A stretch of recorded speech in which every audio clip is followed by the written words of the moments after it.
drawing animated movies from the 90s that no one really knows about. And I'm going to be doing 2 drawings today.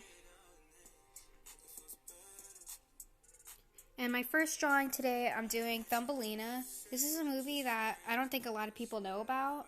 I actually watched this movie today, and it was pretty good. It wasn't too bad. There was a lot of things about it that were pretty questionable about the things in the movie and the lessons and the messages that are teaching the kids. But for the most part, it was a pretty adorable movie. I had a lot of trouble doing this drawing. It was pretty hard. I had a lot of redraws, and I even have like small sketches of paper when I was doing it a few nights ago, and it was just difficult to deal with. But at the end of the day, I chose a pretty good deal, and the end will probably look pretty good. So anyway, I watched a movie, and I remember watching it. I watched it when I was like a very little kid. I was like 4 years old the first time I watched this movie. My grandmother actually had another movie like this, but it was a different version of Thumbelina 2.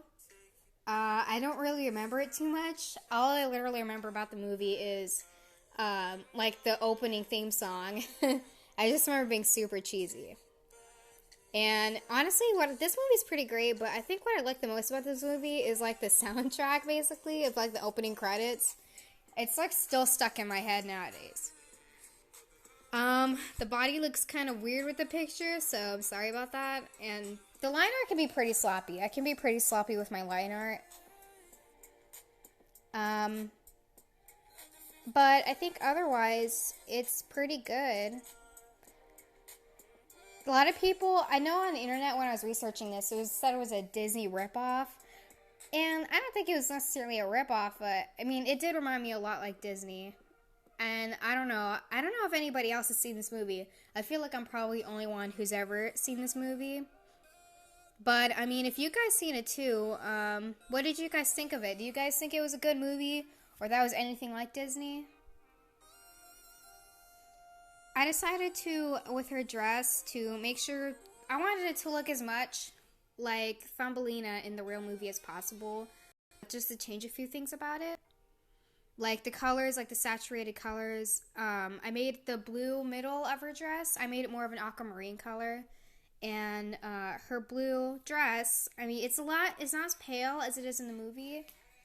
I tried to make it as pale as possible, but I think at the end it didn't look very good with the aquamarine. So I ended up making it more vibrant color. And I, of course, blocked the hands. Like I said, I mean, I may draw okay. I think I draw okay, but at the same time, I don't think, I can be very sloppy with my line art.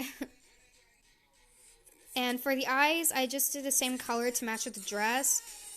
And of course, that's the color of her eyes in the movie. But they were darker in the movie, but that might just be because of the value of the animation. Her hair, I wanted to do something a little more, well, my style, just do something a little more that matches my style.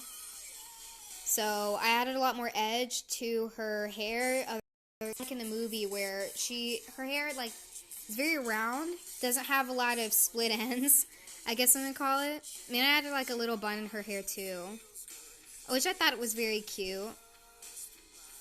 And her hair is like a lot more vibrant orange.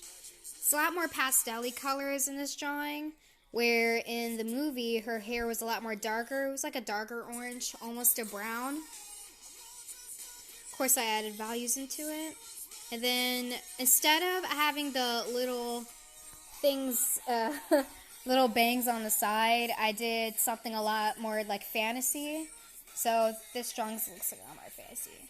And instead of having the hairband and then the flowers, I couldn't figure out how to put that in the drawing without clashing with the bun. So I thought instead, maybe I can just put it all over her hair and that'd be pretty. So I couldn't find any music really that would go well with, my playlist doesn't, it's kind of weird with this soundtrack, with this drawing, so I'm sorry for that. In the movie, I mean, what I thought about the movie, again, I just have a lot of opinions about this movie. It's not as cheesy. I mean, it gets really, really corny. I'm just gonna tell you right now. And I think the animation quality is a little backwards. This movie was made in the 90s, but the way it's animated and the way everything is saturated, it makes it look like it was made in the 50s, like Cinderella movie, sort of. Not that it was bad. I think the animation was very beautiful. And I wanted this drawing to capture, you know, the fantasy in it. The whimsy, sort of, in the movie. The princessy, the super princess vibe that's in this movie. Like, even at the end of the movie, she looks like a straight-on Disney princess. And I drew her on the flower because, I mean, I don't think at any time in the movie she's actually on flowers. It's mostly leaves. It's mostly just leaves and twigs. I don't think she's ever on flowers. Yeah. But I just decided to draw it because I think it'd be cute. And in the other version of the Thumbelina movie that my grandma used to have, I remember there was a lot of flowers in that movie. So I guess I somehow combined the two together. I decided to do pink flower to match the colors in her hair. The pink flowers that's in her hair. And then I added grass because, well, I mean, if you have flowers, you have grass in there too. Overall, I good.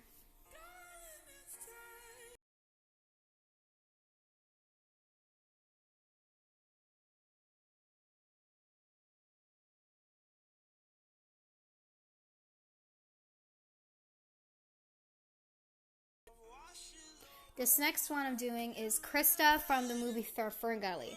Now, I think this movie is a little more famous than the Thumbelina movie. I remember researching the picture for this, and I saw that there's a bunch of cosplaying. I didn't know there was any cosplaying in this for Ferngully. There's a few people in my family that knew what Ferngully was, but otherwise, I didn't know anybody who knew what it was. Which is really surprising because it's a pretty good... It seems like it's pretty famous. There's a lot of cosplay. There's even some few art. There's a lot of art on here, on the pictures too, on the internet. So it's really surprising that not a lot of people I know, like when I ask friends and people around, they'll be like, hey, do you know what Ferngully is? And I'd be like, what is Ferngully? And it's a pretty good movie. I watched it all the time as a kid. I probably couldn't even tell you how many times I watched the movie. Multiple times as a little kid. Recently, I think the last time I watched it was like a year or so ago. And I remember when I watched it last time, I mean, I kind of cringed, but I kind of cringe at everything, basically.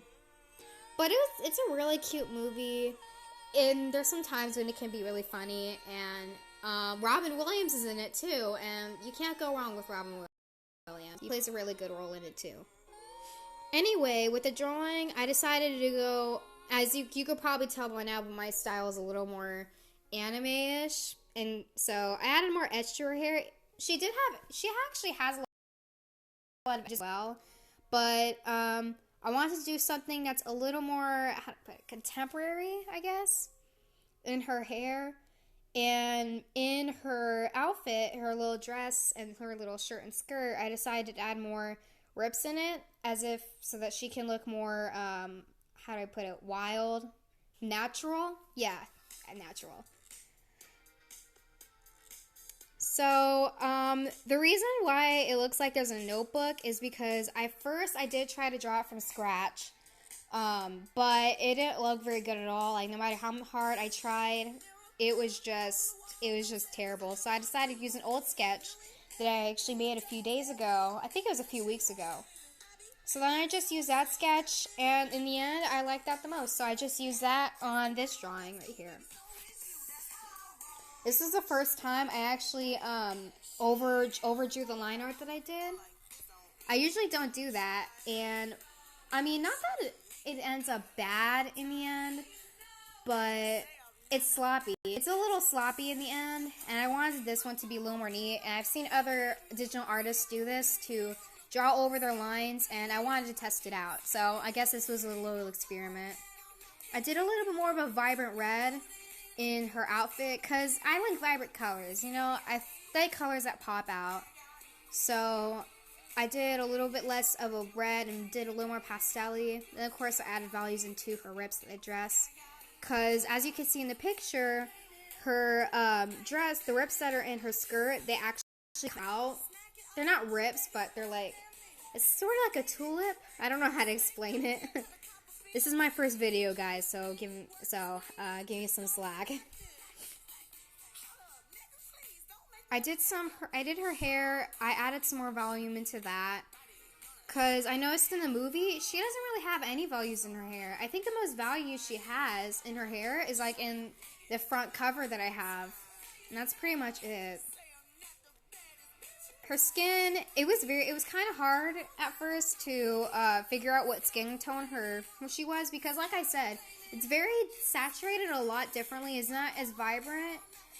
Her skin's not as vibrant as in the movie as it is in my drawing, so it was kind of hard to figure out skin tone. I still don't think I got it exactly right. Of course, your eyes are green. They're more blue.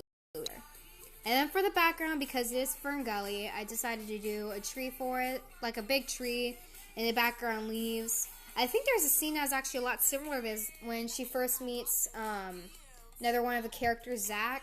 I think they actually did meet on like a tree like this. I mean, I hope you guys like it. I tried hard on it, and I hope you guys like the end result. Thank you for drawing. Thank you for watching me draw, and I'll see you guys next time.